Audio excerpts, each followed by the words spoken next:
बिस्मिल्लाहिर्रहमानिर्रहीम। Chapter number 17 हमने आधा कवर किया था और इंशाअल्लाह ताला रिमेनिंग चैप्टर हम इस वीडियो में कवर करेंगे। आई होप कि आपका टाइम बहुत ज़्यादा कंजर्व हो और मैंने इसे आपको प्रिसाइजली और टर्सली बताने की कोशिश की है। तो हम यहाँ से शुरू करते हैं इंटरप्रेटेबिलिटी। यहाँ से हमने इसको छोड़ा था, यहीं से इंशाअल्लाह ताला कंटिन्यू करने लगे हैं। इंटरप्रेटेबिलिटी। अब तीसरा कंपोनेंट जो स्मिथ ने बताया काबिल फ़हम होना का किसी भी चीज़ का कि वो इंटेलिजिबल है या अनइंटेलिजिबल है, तो इंटेलिजिबिलिटी के लिए तीसरा कंपोनेंट जो ज़बान में या जो स्पीकर की और हमारे समझ में तीसरा चीज़ होनी चाहिए, वो क्या होनी चाहिए? इंटरप्रेटेबिलिटी। अब हम कैसे जाने कि हमने तीसरा मरहला हम इस पे पूरे उतरते हैं या नहीं, तीसरे कंपोनेंट पर हमारे अंदर है या नहीं, ये इंटरप्रेटेबिलिटी है या नहीं। तो ये तब हमें समझ आएगा जब हम स्पीकर के मकसद को समझ सकें। एक्सप्रेशंस हमने अगर फॉर एग्जांपल ये मरहला पास कर लिया, यानी कि जो दूसरा मरहला है कॉम्प्रहेंसिबिलिटी, दूसरा कंपोनेंट वो हमारे अंदर अगर है उसकी समझ बूझ, तो अगर वो भी हमने समझ लिया, तो अगर हम क्या उसकी स्पीकर की इंटेंट जान रहे हैं कि उसका मकसद क्या है ये बात करने के पीछे और वो कहना क्या चाह रहा है।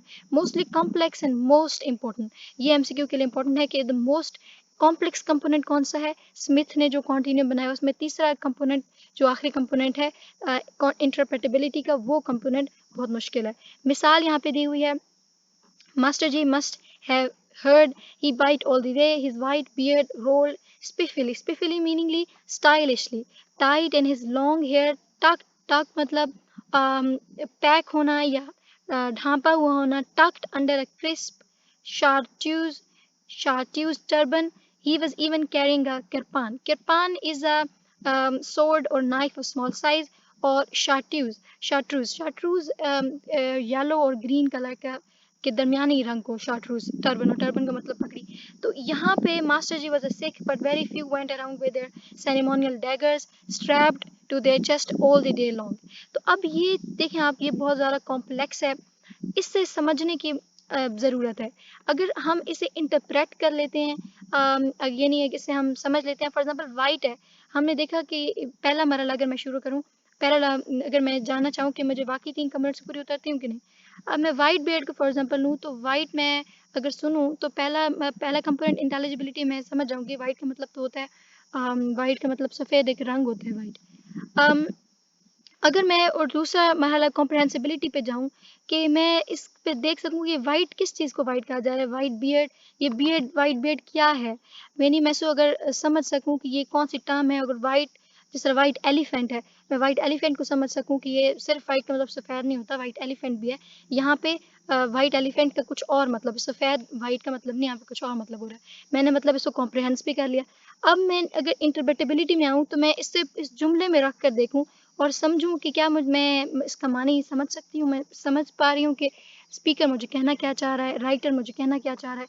तो देन इंशाअल्लाह ताला यू विल फाइंड योरसेल्फ कि आप तीसरे मरहले पर पूरे उतरे और तीसरा कंपोनेंट आप वाकई समझ पा रहे हैं। और तीसरा कंपोनेंट क्या है? इंटरप्रेटेबिलिटी का। नीचे एक और मिसाल दी हुई है, matrimonial correspondence invited from respected Punjabi families for my son clean shaven.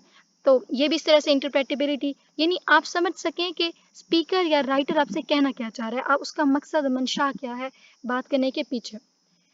यहाँ पे आपका ये पॉइंट खत्म होता है। यहाँ पे जो आपके ऊपर वाला टॉपिक था कि कंपोनेंट्स ऑफ इंटेलिजिबिलिटी, अब यहाँ से हम ये देखते हैं कि कुछ रिसर्च की गई है इंटरप्रेटेबिलिटी पर। ये हमारा लास्ट टॉपिक है इस चैप्टर का, इंटरप्रेटेबिलिटी के रिसर्च फाइंडिंग्स ऑन इंटेलिजिबिलिटी के जो रिसर्च की गई है इंटेलिजिबिलिटी पर, उसके नताइज क्या क्या अखज़ हुए हैं।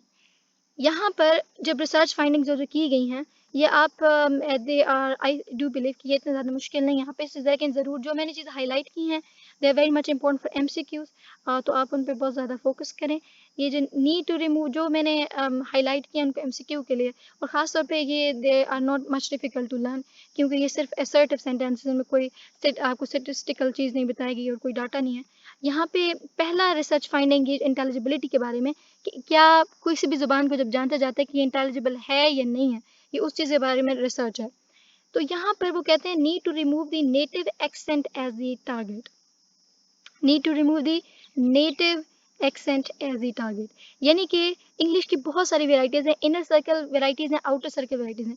अगर इनर सर्कल की कोई वैरायटी, फॉर एग्जांपल यूके के जो स्पीकर्स हैं, यूके इंग्लिश स्पीकर्स जो कि स्टैंडर्ड इंग्लिश लैंग्वेज में आती है, वहाँ के जो स्पीकर्स हैं वो अगर अपनी नेटिव एक्सेंट, जो उनका अपना नेटिव एक्सेंट है उनका, पाकिस्तानी इंग्लिश से या इंडियन इंग्लिश से उनका काफ़ी ज़्यादा मुख्तलिफ एक्सेंट, तो अगर वो अगर फॉर एग्जांपल एक पाकिस्तानी स्पीकर अपना टारगेट सिर्फ अपना नेटिव टारगेट एक्सेंट ही बनाएगा कि जैसा पाकिस्तानी बोलते हैं इंग्लिश में, उनका जो एक्सेंट है वही मेरा टारगेट है and I am to learn that way, उसी सूरत में मुझे काम करना है, तो अगर वो उसे टारगेट बनाएंगे तो यकीनन वो कभी नहीं समझ पाएंगे, कभी नहीं इंटरप्रेट कर पाएंगे एक ब्रिटिश एक्सेंट को।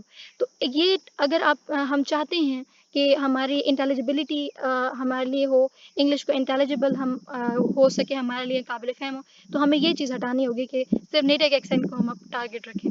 इसके अलावा भी need for students of English to have good exposure to non native varieties of English, और उन्हें चाहिए कि सिर्फ अगर मैं अपनी बात करूं कि मैं एक पाकिस्तानी स्पीकर हूं, पाकिस्तानी इंग्लिश स्पीकर हूं फॉर एग्जांपल, तो मैं सिर्फ अपना नेटिव एक्सेंट को टारगेट ना बनाऊं कि जैसे पाकिस्तानी बोलते हैं, एक्सेंट उनका है, मुझे भी उसी एक्सेंट पे पहुंचना है, और मैं अपने आप को सिर्फ लिमिट ना करूं पाकिस्तानी वैरायटी पर, पाकिस्तानी ग्रामर कैसी है, पाकिस्तान वोकेबलरी कैसी है, पाकिस्तानी सिंटैक्स, इंग्लिश सिंटैक्स कैसा है, या इंडियन इंग्लिश सिंटैक्स कैसा है, या मैं अपने आप को महदूद ना करूं, बल्कि जो और भी वेराइटीज़ हैं इंग्लिश की, नॉन नेटिव वेराइटीज़ है, पाकिस्तान, इंडिया, इंडोनेशिया, चाइना, इनसे हट कर भी मैं अमेरिका की तरफ जाऊँ, और जो आउटर इंग्लिश सर्कल में वेराइटीज़ हैं उन तक जाऊँ।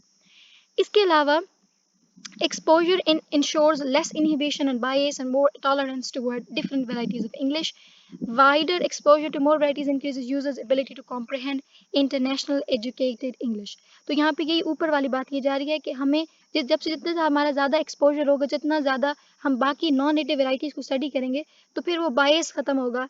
एक बायस भी है कि हमारी वेराइटी इंग्लिश की अच्छी है, या हमारा एक्सेंट अच्छा है, हमारी वोकेबलरी, हमारा सिंटैक्स अच्छा है, दूसरी वैरायटी की सिंटैक्स अच्छा नहीं है, या वो वैरायटी अच्छी नहीं है, ये बायस भी ख़त्म होगा, और हमारे लिए इंग्लिश किसी भी वैरायटी की फिर वो इंटेलिजिबल होना लग पड़ेगी, हमारे लिए काबिल फ़हम होना शुरू हो जाएगी। तो ये दोनों पॉइंट्स यही चीज़ बताते हैं। उसके बाद है इंटर कल्चरल कॉम्पिटेंस, ये भी उसी का हिस्सा है, ये जो पीछे टॉपिक हम पढ़ रहे हैं कि इंटेलिजिबिलिटी पे जो रिसर्चेस हैं उनके उनके उनके जो रिजल्ट्स हैं उनके बारे में। Intercultural competence. Focusing on only one culture leads students or some teachers to see only a unified and monolithic culture.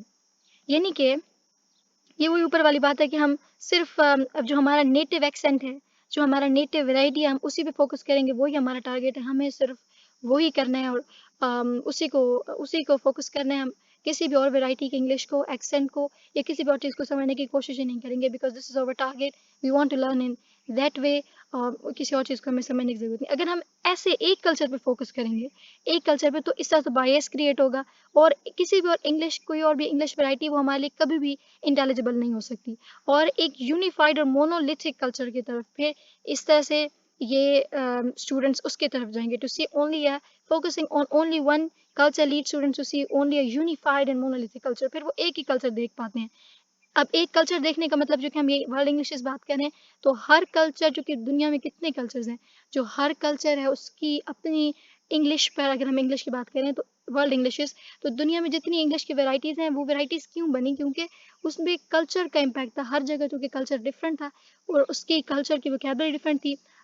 जैसा कि सती, सती हिंदुओं की रस्म है, तो सती का वर्ड ऐड हो गया, इंग्लिश में भी इसको सती बोलते हैं, ये वर्ड ऐड हो गया, इसमें इंग्लिश में ऐड हो गया, तो यानी ये उनका अपना एक कल्चर था।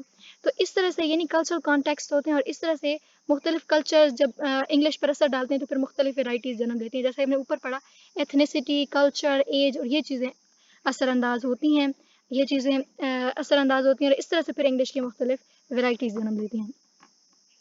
ये फिर दोबारा वही चीज़ ऊपर वाली आ गई कि जेंडर, एज, एथनिसिटी, ये सब चीज़ें जो इंटरकल्चरल कॉम्पिटेंस है, ये चीज़ें वो हैं जो कि इंग्लिश की वेराइटीज़ पैदा करती हैं।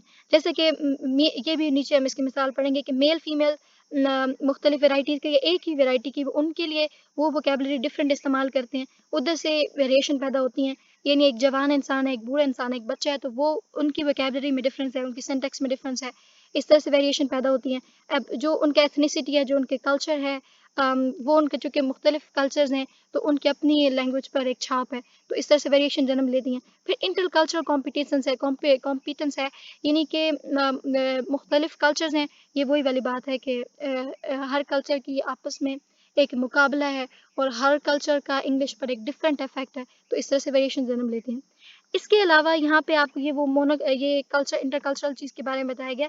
रिसर्च की कुछ और फाइंडिंग्स क्या हैं? Use of standard and non standard English with respect to age and gender, performance of different speech acts. तो ये वही चीज़ें बताई जा रही हैं कि research on different varieties of English show that there are differences in the following aspects, कि ये तो वजूहात हैं कि डिफरेंसेस ये जन्म क्यों लेते हैं। एक तो जेंडर की वजह से, एज की वजह से, एथनिसिटी, इंटरकल्चरल कॉम्पिटेंस। अच्छा, तो अब वो डिफरेंसेस हमें नज़र कहाँ आते हैं? नज़र कहाँ आते हैं वो डिफरेंसेस हमें, कि मुख्तलिफ एज के लोग मुख्तलिफ इंग्लिश मुख्तलिफ यानी इंग्लिश के कोई और वैरायटी यूज़ कर रहे होते हैं। हो सकता है कोई वोकेबलरी में से कोई भी ऐसा वर्ड जो एक मेल यूज़ कर रहा हो वो फीमेल यूज़ ना कर रही हो, या फीमेल वही वर्ड यूज़ कर रही हो तो उसका मानी मुख्तलिफ हो। इसी तरह से अगर एक बूढ़ा इंसान है, वो उसके लिए वही वर्ड वो यूज़ कर रहा हो with a different meaning, and a young person is using that word with a different meaning. Performance of different speech acts.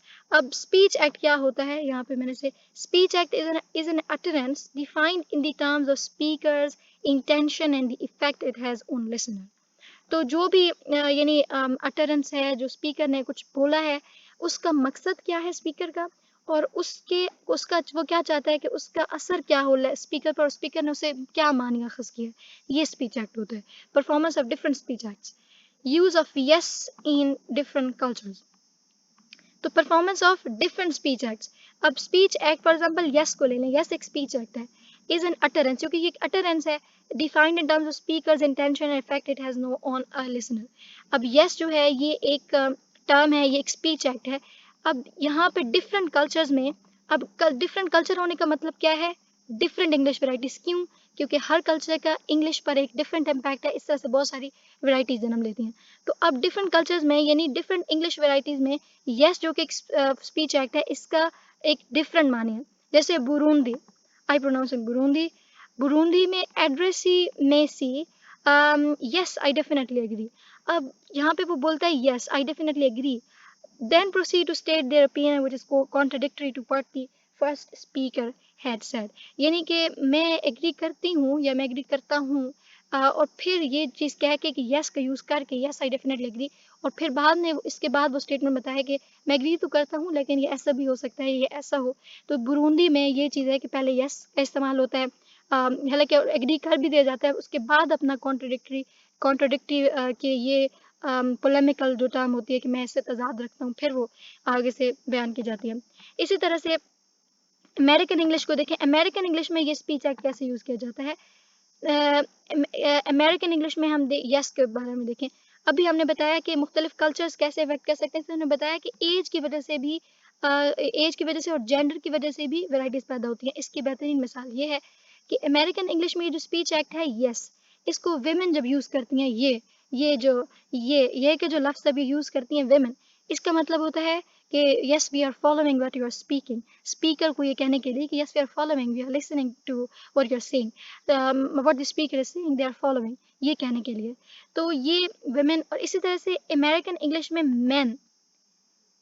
Man जब ये यूज़ करते हैं तो उनका मतलब होता है कि जी वी एग्री विद यू, वो एग्रीमेंट शो करने के लिए, वेमेन किसके लिए कि हाँ हम आपको फॉलो कर रहे हैं। अमेरिकन इंग्लिश स्पीकर को ये बताने के लिए मैन जब ये वर्ड ये बोलते हैं, उनका मतलब होता है कि yes we agree with you.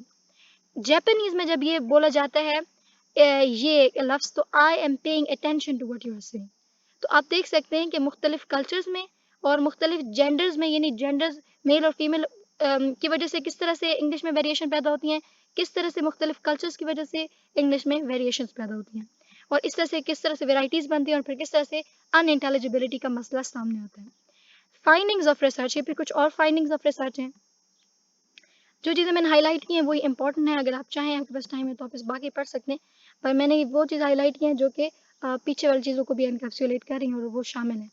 अब जैसे teacher education to consider the conventions of culture that determine context depend on language use, कि अगर हम एक लैंग्वेज यूज़ कर रहे हैं इंग्लिश, अगर टीचर ने वो इंग्लिश लैंग्वेज टीच करनी है, पढ़ानी है, तो उसे इस बात का ख्याल रखना होगा कि वो किस कल्चरल कंटेक्स्ट में है, in which culture he is trying to promote the English language or any other language, उसको सिखाना चाह रहा है, तो वहाँ का कल्चर क्या है उसको उसने ज़रूर सामने रखना होगा, क्योंकि कल्चर का लाजमी तौर पर चाहे वो सेकंड लैंग्वेज हो या फॉरेन लैंग्वेज हो, लिंगुआ फ्रैंका हो, उस पर असर ज़रूर होता है। इसके अलावा awareness raising about shared and non shared features of world languages, ये भी पता होना चाहिए कि कौन से फीचर्स हैं जो मुख्तलिफ वैराइटीज़ में कॉमन है और कौन से ऐसे हैं जो शेयर नहीं के कर रही मुख्तलिफ वैराइटीज़ जो अनकॉमन है।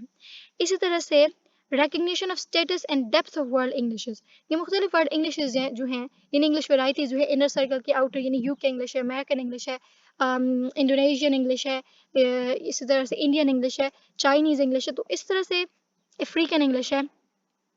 तो मुख्तलिफ इंग्लिश की वैराइटीज़ जो हैं उनकी स्टेटस को सामने रखना और उनकी डेप्थ को जानना, ये भी बहुत ज़्यादा ज़रूरी है। फाइंडिंग्स ऑफ रिसर्च, तो ये लैंग्वेज टीचिंग के लिए बताया गया, ये ख़ास तौर पे लैंग्वेज टीचिंग के लिए टिप्स दी गई हैं रिसर्च के बाद कि आपको ये चीज़ें पता होनी चाहिए। फिर लास्टली ये बताया गया कि language teaching needs to take into account, जब हम कुछ लैंग्वेज टीच कर रहे हों तो ये बात हमें हमारे जहन में होनी चाहिए। क्या बात जहन में होनी चाहिए?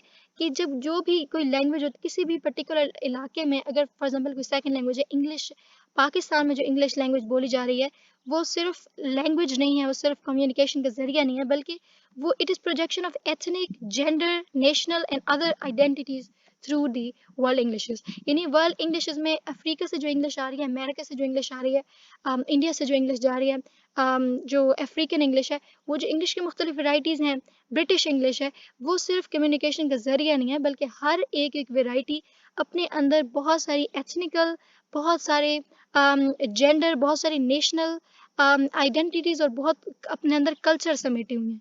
यानी उनके अंदर जिस तरह ये जेंडर के डिफरेंस हमने बताया कि विमेन ये to mean they are following, तो यानी ये जेंडर, नेशनल, एथनिकल, ये आइडेंटिटीज़ टू वर्ल्ड इंग्लिशेस। तो यानी वर्ल्ड इंग्लिशेस जो मुख्तलिफ वैराइटीज़ पैदा हो रही हैं, ये सिर्फ कम्युनिकेशन का ज़रिया नहीं है, बल्कि बहुत कुछ अपने अंदर समोए हुए हैं।